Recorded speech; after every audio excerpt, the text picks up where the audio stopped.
യോഹന്നാൻ 10:10. മോഷ്ടിക്കാനും കൊല്ലാനും നശിപ്പിക്കാനുമാണ് കള്ളൻ വരുന്നത്. ഞാൻ വന്നിരിക്കുന്നത് അവർക്ക് ജീവനുണ്ടാകാനും അത് സമൃദ്ധമായി ഉണ്ടാകാനുമാണ്.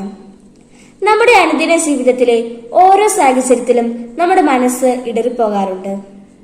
കുറെ കഴിയുമ്പോൾ നമുക്ക് ആശ്വാസമൊക്കെ കിട്ടിക്കഴിയുമ്പോൾ നമ്മുടെ ആ ഒരു ഉന്മേഷം വീണ്ടും തിരിച്ചു കിട്ടുന്നു. അപ്പോൾ എന്താണ് സംഭവിക്കുക?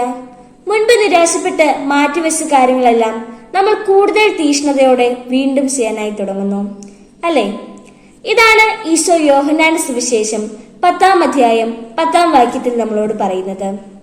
നമ്മുടെ അനുദിന ജീവിതത്തിൽ ഓരോ സമയത്തും ഓരോ ചിന്തയിൽ പോലും പിശാച് നമ്മുടെ സമാധാനവും പ്രത്യാശയും നശിപ്പിച്ചു കളയാനും നമ്മുടെ ഭാവിയെ ഇല്ലായ്മ ചെയ്യാനും ശ്രമിക്കുന്നു. എന്നാൽ ഈശോയും നമ്മുടെ അതേ സാഹചര്യത്തിൽ വരുന്നുണ്ട്. പക്ഷേ നമുക്ക് ഈശോയെ കേൾക്കാൻ സാധിക്കുന്നില്ല. ഈശോയെ കേട്ടാൽ നമ്മുടെ പ്രത്യാശ വീണ്ടും പുനഃസ്ഥാപിക്കും. സമാധാനം നമുക്ക് വീണ്ടും തിരിച്ചു കിട്ടും.